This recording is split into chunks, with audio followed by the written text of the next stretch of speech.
Em instantes, daremos início a mais uma entrevista do canal de podcast O Marqueteiro. Você pode acompanhar também esta entrevista pelas principais plataformas de podcast. Seja bem-vindo, seja bem-vinda. Você está no canal de podcast O Marqueteiro. O tema é atmosfera de compra no ponto de venda. Para isso, o nosso convidado de hoje é Júlio Ricardo Benites, que é formado em administração, com diversos cursos na área de empreendedorismo, gerente geral da rede Cooper Pharma. Olá, Júlio. Olá, professor Zenoni, tudo bem? Bem, obrigado pela sua presença, viu, Júlio? Eu que quero agradecer o convite. Para mim foi muito especial estar aqui no canal aí do podcast Marqueteiro, para participando desse momento com o senhor. E também levando um pouquinho da nossa experiência aí, prática de vida aí dentro da área farmacêutica. Então, quero muito agradecer pelo convite. Ô, Júlio, para começar, queria perguntar como podemos criar uma atmosfera de compra eficiente no ponto de venda, especificamente dentro da sua expertise, que é o segmento de farmácia. Muito bem. Professor, acho que inicialmente é importante a gente fazer uma conta aqui um pouquinho do segmento farma de uma maneira bem resumida, né? Hoje, atualmente, né, existem mais de 92 mil farmácias no Brasil. E dentro desse conglomerado de farmácias existem alguns grupos que são regidos por denominações das mais diversas classes. Então é importante a gente entender um pouquinho isso, porque muitas vezes, né, a pessoa está acostumada a olhar o nome de uma farmácia e aí ela vê aquela unidade em outros pontos, então ela faz automaticamente um link com rede, né? Então, existem diversas redes no Brasil, mas é importante a gente entender esses formatos de redes, porque isso faz muita diferença nessa questão que o senhor trouxe agora. Então, existem redes corporativas, que são redes geridas por um grupo e que geralmente ela tem em propriedade uma única pessoa ou um grupo de pessoas. Existem também redes locais corporativas que também atuam no mesmo formato, porém são redes menores, né?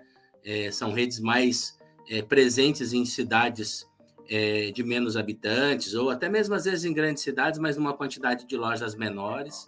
Existem também as franquias, que são grupos que se organizam, né? Geralmente também é regido por uma pessoa ou um grupo de pessoas, mas ela tem um propósito diferente.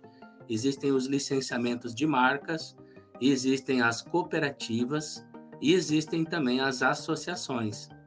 Então, a Rede Cooper Pharma, da qual eu estou gestor, ela é uma associação e dentro desse modelo de negócio do associativismo, a rede ela faz na verdade ela complementa, né, tudo aquilo que o empresário individual precisa. Então, uma rede associativista nada mais é do que um grupo de farmácias de empresários independentes que se unem em prol de um objetivo.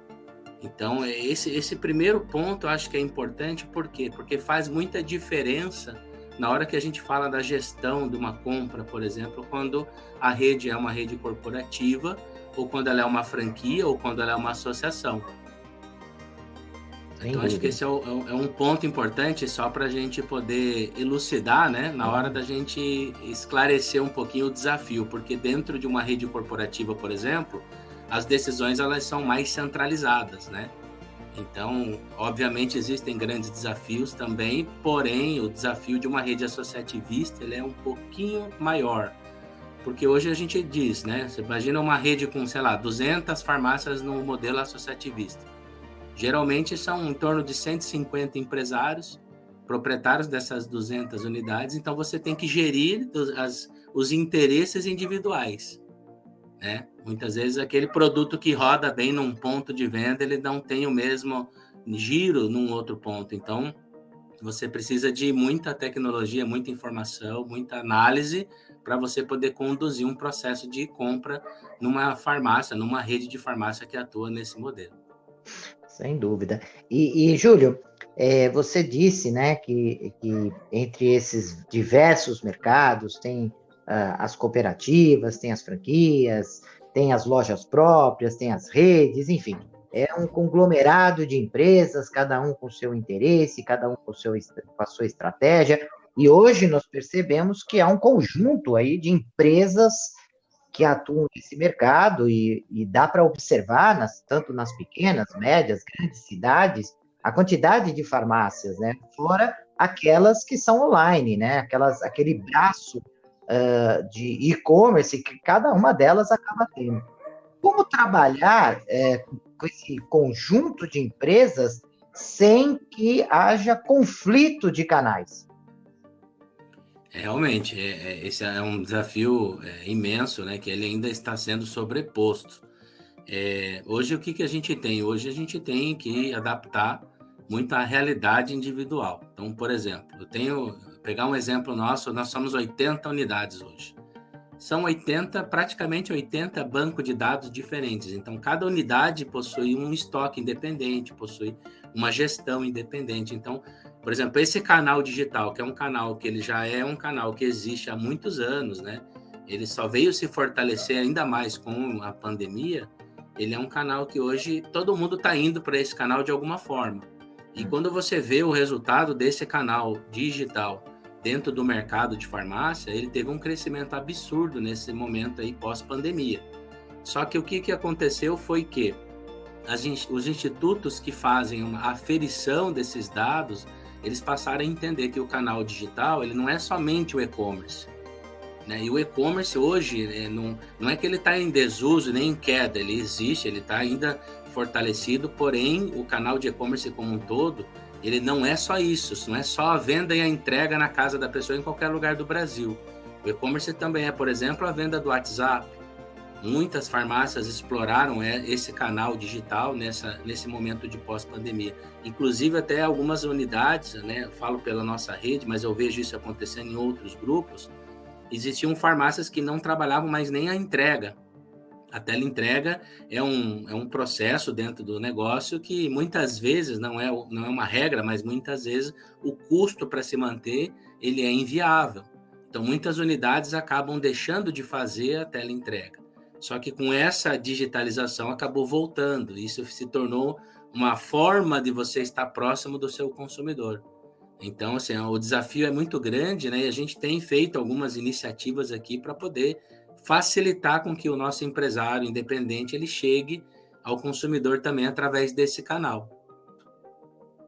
E Júlio, nos últimos anos, principalmente, isso já vinha acontecendo já há algum tempo, mas ficou ampliado isso, as farmácias deixaram de ser aquelas lojas especializadas em medicamentos, onde tinha a figura lá do farmacêutico, e basicamente se vendia remédios, né? E hoje nós olhamos para uma farmácia, ela é uma loja de conveniência, né? Além de continuar com sua parte, né, de especialização de medicamento, mas tem perfumaria, tem loja de conveniência, é um monte de coisa, né? Hoje o ponto de venda não se classifica apenas com um item somente, né? Existem locais que nós encontramos até loja dentro de lojas, onde existem lá uma máquina de vendas, seja de refrigerante ou, enfim, de uma série de produtos que podem ser comercializados naquele ponto de venda. E isso impacta diretamente na gestão mercadológica das farmácias, não é isso? Totalmente. A gente tem até um jargão aqui que a gente usa, que a gente diz o seguinte, né? Que na farmácia tem até remédio. Justamente por isso, né? Esse fenômeno, ele está acontecendo em todo o Brasil. Então, se você pegar nos últimos 5 anos, a gente saiu aí numa média, né? Nível Brasil, de 30% da venda de uma farmácia era não medicamento. E hoje nós estamos vivendo uma realidade de 40%. Então, é um crescimento muito grande. Desses 10%, eles representam mais de 10 bilhões de reais. Hoje, o mercado farmacêutico movimenta, no ano, aproximadamente 160 bilhões de reais. Tá? E uma transformação muito grande também que aconteceu nesses últimos 5 anos, né? Foi que nós tivemos, assim, uma mudança nesse mercado extremamente grande. Para você ter uma ideia, nos últimos 5 anos nós tivemos a abertura de aproximadamente 35 mil farmácias no Brasil. E nesse mesmo período, fecharam 26 mil farmácias no Brasil. Nossa. Então a gente vê que o mercado ele passou de um modelo de negócio que ele se tornou altamente competitivo. Então hoje uma farmácia não é mais apenas um ambiente de saúde como se vendia antigamente. Ainda existe uma linha muito forte dentro da classe farmacêutica que acredita que a farmácia tem que ser um estabelecimento de atenção farmacêutica. E eu não estou dizendo que não. Eu só estou dizendo o seguinte, que houve uma mudança nessa visão. Então hoje a farmácia é encarada como um negócio realmente, então, como qualquer outro negócio, né? E isso se deu principalmente por essa questão da profissionalização que foi imposta pelos grandes grupos, né? As grandes redes hoje são aproximadamente 23 redes, que no Brasil representa 44% de toda a movimentação que existe no mercado. Então, a concentração muito grande em poucas redes. Sim. Então, o independente hoje ele está tendo que fazer o quê? Ele está tendo que buscar uma alternativa, porque se ele ficar sozinho, ele vai competir com essas grandes empresas. Imagina o senhor, uma pessoa que tem uma farmácia num bairro, por exemplo, e de repente vem uma grande rede, instala uma loja, e essa grande rede tem mais 1.500 pontos espalhados no Brasil. Imagina o tamanho do poder de barganha que essa empresa tem, do poder de gestão que ela tem. Tem redes, inclusive, essas redes maiores, elas mantêm farmácias no prejuízo por um período, até eles chegar a um faturamento que eles consideram atrativo para aquele negócio. Então, assim, o ponto fulminante, e é nisso que a gente se especializou nos últimos anos, uma farmácia bem gerida é um ótimo negócio. Até outra frase muito interessante, que era muito dita dentro do nosso grupo, né? Nós fazemos parte de uma federação que fica em São Paulo, até pegando um gancho, né, professor? Essa federação chama-se Febrafar, ela existe há 22 anos, e ela representa hoje 63 redes de farmácia que compõem um número de mais de 13 mil farmácias. Então, nós temos hoje uma participação muito grande dentro do mercado, tanto no número de farmácias como no faturamento. E o presidente dessa federação, que é o Edson Tamassi, ele sempre falava assim, antigamente, o melhor negócio do mundo é uma farmácia bem gerida. E o segundo melhor negócio do mundo é uma farmácia mal gerida. Porque ele falava isso justamente porque farmácia sempre foi um bom negócio. Agora, hoje isso mudou. Uma farmácia mal gerida já não é mais um grande negócio, pelo contrário. É como qualquer outra empresa mal gerida, ela é um péssimo negócio. Sem dúvida. E você tocou no assunto, né? Você já falou algumas vezes durante essa entrevista da importância, né, do que significa gerenciar de uma forma eficiente e eficaz uma farmácia. Eu queria que você destacasse, Júlio, quais são os pontos fundamentais desse gerenciamento? O que é importante para se ter sucesso nesse tipo de empreendimento, né? Colocando assim, já que você tratou como um negócio. Isso, exatamente. Bom, primeiro ponto, eu acho que o empresário ele tem que ter na sua mão informação, porque sem informação também ele não consegue tomar decisão. Com a informação, a gente vai para um segundo nível, que são os indicadores, ou seja, não adianta eu ter um relatório se esse relatório não me dá uma informação que eu possa realmente aplicar ela, que eu possa realmente fazer algo diferente dentro do meu negócio. Então, hoje, eu acho que um ponto ele está centrado na informação, na qualidade da informação e naquilo que é feito com a informação. Essa parte sustenta um dos pilares da gestão do negócio. Segundo ponto, ele passa por uma análise do processo, né? Ou seja, eu tenho dentro da minha farmácia pessoas que trabalham, que executam operações, que também falham. Então, quanto mais o meu processo for de excelência, mas eu garanto que a minha empresa tenha menos erros. Então, vamos lá. A gente gosta de usar muitas dessas frasezinhas de efeito, porque elas realmente traduzem muito daquilo do que acontece no dia a dia, tá, professor? Então, claro. uma das frases que a gente usa por exemplo, despesa é igual unha. Você tem que cortar todos os dias, senão daqui a pouco a tua unha está enorme. Sem dúvida. A empresa tem que olhar para isso, né? E muitas vezes ela acaba chegando num ponto onde ela não encontra muita saída. Só que aí vem para um terceiro pilar, que é o estoque, né? Hoje você tem, por exemplo, empresas do ramo farmacêutico que às vezes o cara tem lá 180 dias de estoque no seu negócio. Por que ele tem tanto tempo? Quer dizer, leva 180 dias para girar aquilo que ele tem de estoque na loja dele. Ou ele está com uma venda muito ruim, e aí se a venda é ruim, a gente tem vários motivos, né? Várias causas, ou ele está fazendo uma compra ruim. Então, você vê que o primeiro pilar é a gestão de indicadores, é a gestão do seu negócio, o segundo pilar é a venda, e o terceiro pilar é a compra. Então, não adianta somente eu me preocupar em vender bem. Se eu estou vendendo bem, mas não estou comprando bem, ou não estou gerindo bem o meu negócio, a tendência é eu ir para o buraco. Assim como eu me preocupar somente com a compra e não cuidar da venda. Eu também não tenho muito perspectiva de futuro. A gente fala assim, quem quer estar na foto do ramo farmacêutico daqui 5 anos? Tem que fazer esse dever de casa. Se não fizer esse dever de casa, vai ficar para a estatística que eu falei para o professor, né? Em 5 anos, 26 mil farmácias fecharam. O que houve com essas 26 mil lojas que fecharam? Sem dúvida alguma, elas deixaram a desejar ou em um desses 3 pontos, ou até nos 3.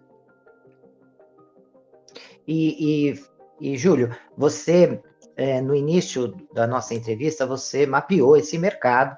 Você falou que ele é composto de cooperativas, ele também tem as redes, enfim. E tem aqueles pequenos, né? Aqueles varejistas, aquelas farmácias pequenas, ainda de bairro, que tem a figura, às vezes, do farmacêutico, que às vezes, muitas vezes até sozinho ali na farmácia, e cuida de tudo ali, da reposição, do atendimento. E essas farmácias, elas tendem a entrar nessa estatística de 26 mil que estão quebrando. Qual a saída e que essas empresas têm? Ou quais os pontos fortes que elas deveriam explorar para trabalhar de forma eficiente comparativamente com essas grandes empresas, que sem dúvida alguma têm um poder de informação, tem sistemas de informação, tem gerenciamento de estoque. Como é que eles fazem para competir nesse mercado, Júlio? Então, professor, olha só, outra informação importante, né? Dessas mais de 92 mil farmácias que nós temos hoje no Brasil, mais de 50 mil são farmácias que se enquadram nessa categoria que o professor falou, que eu acabei não nomeando, mas o professor acabou me ajudando a relembrar.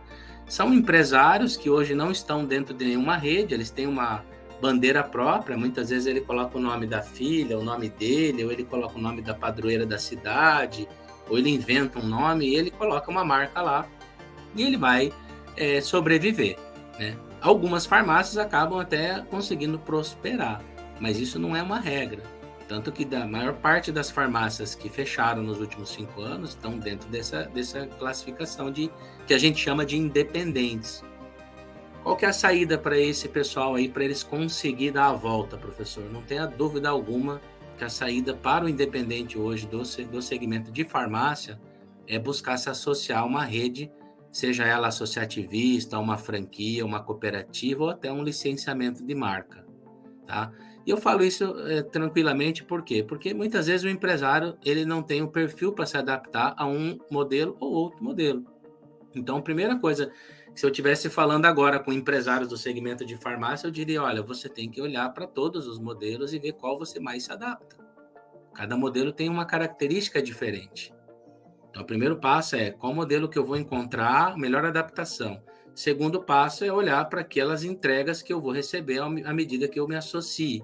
O que eu ganho em troca? Né? Então, assim, a rede precisa ter uma estrutura de suporte, porque isso é que faz com que o empresário consiga lá na ponta criar as condições para ser competitivo no mercado. Então, assim, desde como é que eu faço o cadastro a uma PBM, que são programas de benefício de medicamentos que a própria indústria subsidia descontos em produtos, desde como é que eu faço uma análise de indicadores, como é que eu faço uma análise de viabilidade do meu negócio, como é que eu posso reduzir despesas, como que eu posso treinar melhor a minha equipe, né? Porque o sonho do empresário independente, qual que é? O sonho deles é entrar para uma rede que faça tudo isso para ele.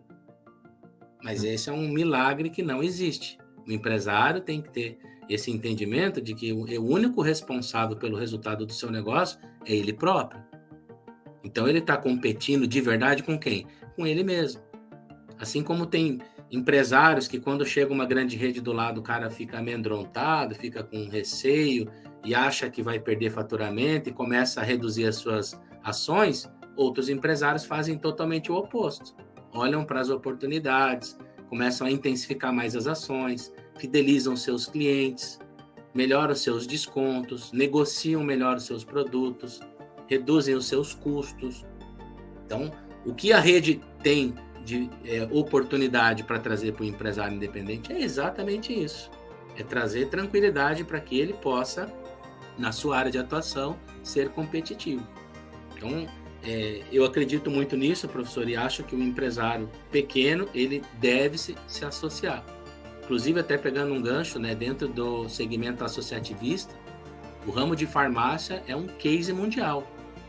Dentro da nossa federação em São Paulo, da qual a gente faz parte, a gente recebe pessoas do mundo inteiro, empresários do ramo de farmácia do mundo inteiro, querendo conhecer o trabalho que é feito lá dentro dessa federação, que é espalhado para as redes, e a gente acaba usando muitas das ferramentas que eles desenvolvem, justamente para atingir esses objetivos. Então, a gente tem ações que são nossas, que a gente desenvolve, ações de marketing, suporte, é tudo dentro da nossa rede, mas a gente tem uma federação forte lá que está acima e que contribui muito para a gente entregar aquilo que o empresário, o pequeno empresário, precisa quando ele se associa para ele competir no mercado em que ele atua. Então, acho que esse é o desfecho. Que informação importante você traz para a gente, né?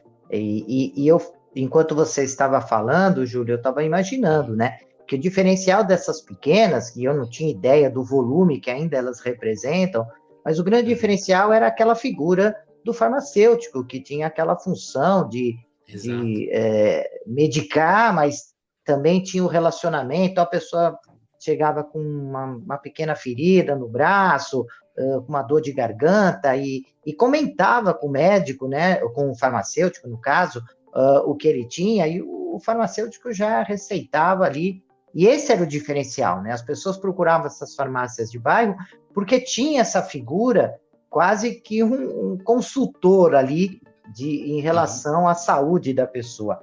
E hoje, essas farmácias e esses farmacêuticos, eles têm um concorrente muito forte, que é uma pessoa chamada Google, né?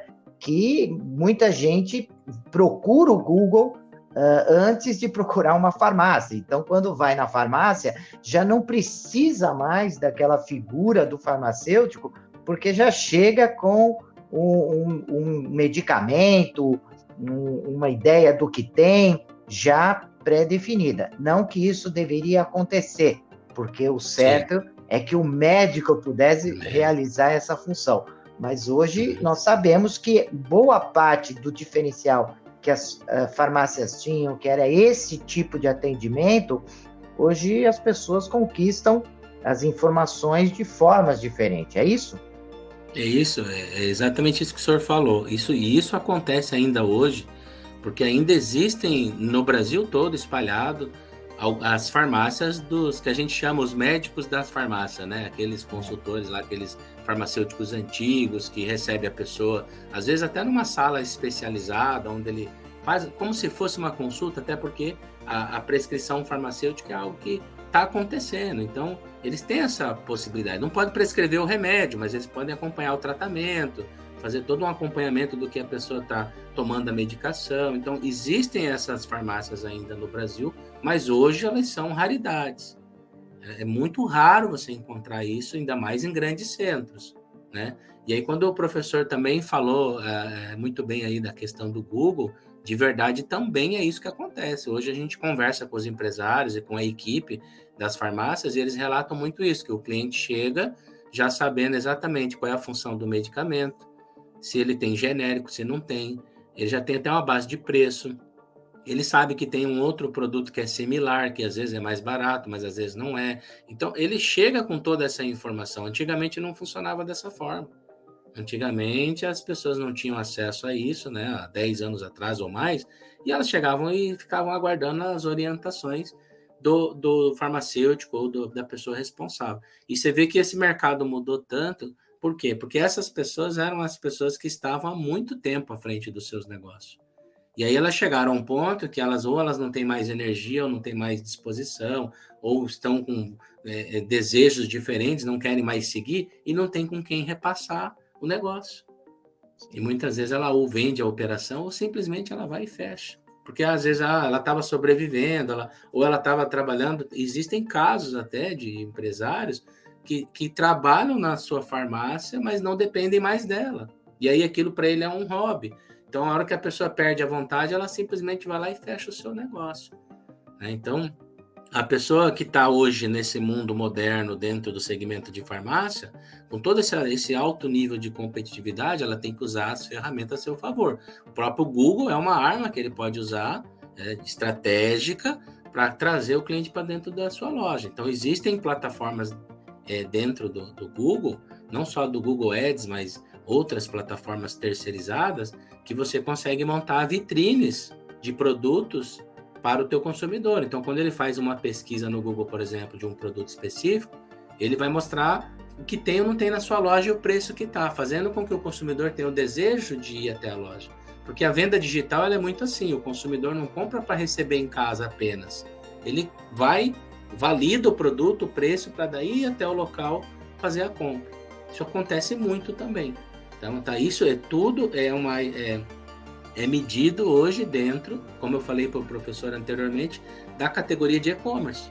Então, desde aplicativos de entrega, dos mais diversos que existem no Brasil, como venda pelo WhatsApp, e o e-commerce puro, que é aquele que a gente compra aqui na tua cidade e vem de outra cidade e entrega pelo correio ou por uma transportadora na sua casa. Esse mercado ele tem que ser olhado, mas não é só isso, ele pode ser local. E é o local que vai fortalecer o pequeno se ele souber usar as estratégias, se ele tiver as ferramentas adequadas para isso. Olha, Júlio, quando a entrevista é boa, quando o entrevistado tem conhecimento, o tempo passa muito rapidamente. Eu gostaria, Júlio, que você aproveitasse esse finalzinho de entrevista, deixasse uma mensagem para os nossos ouvintes, para aqueles que estão querendo entrar nesse mercado, né, alunos que estão interessados, né, nesse segmento, ou até mesmo por ouvir essa sua entrevista, fiquem interessados nesse mercado, ou aquelas pequenas farmácias, ou as farmácias que queiram ingressar aí, né, de uma forma ampla, né, entrar junto com as cooperativas. Então, eu gostaria que você deixasse uma mensagem final e, se desejar, um contato para que os nossos ouvintes possam, enfim, te encontrar, saber do seu trabalho, saber da cooperativa, da Cooperfarma, né? Gostaria que você deixasse o contato e uma mensagem. Muito bem. Bom, eu queria deixar uma mensagem, né, para as pessoas que se interessaram e que, de repente, gostaram aí do que ouviram. É muito simples, professor, que é o seguinte, né? Como administrador, eu acho que qualquer negócio é sempre um bom negócio. Então, eu só preciso conhecer daquilo que eu vou fazer. Entrar num negócio sem conhecimento é a mesma coisa que entrar no mar sem saber nadar. Ah, mas eu tô de colete, não vou afundar, mas pode acontecer de furar o colete, pode vir uma onda, te arrastar para baixo, você não conseguir subir. Tem muitas possibilidades. Então, qualquer pessoa que queira montar uma farmácia hoje no Brasil ou qualquer outro negócio, minha mensagem sempre é a mesma, eu sou muito direto e transparente. Eu acho que você tem que conhecer daquilo que você vai fazer. Então, se você não conhece, primeiro procure conhecer.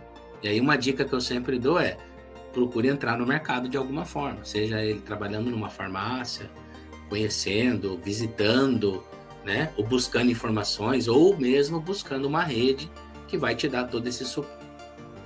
Pode falar que a gente dá para o nosso associado, né? Então, a gente tem um foco aqui muito forte no estado do Paraná, que é onde a nossa atuação maior pela nossa origem, mas é claro, a gente quer crescer, quer estar no Brasil todo, quer se especializar para isso, a gente também sabe da nossa limitação, que não adianta agora a gente crescer no Brasil todo, a gente está maturando essa ideia, né?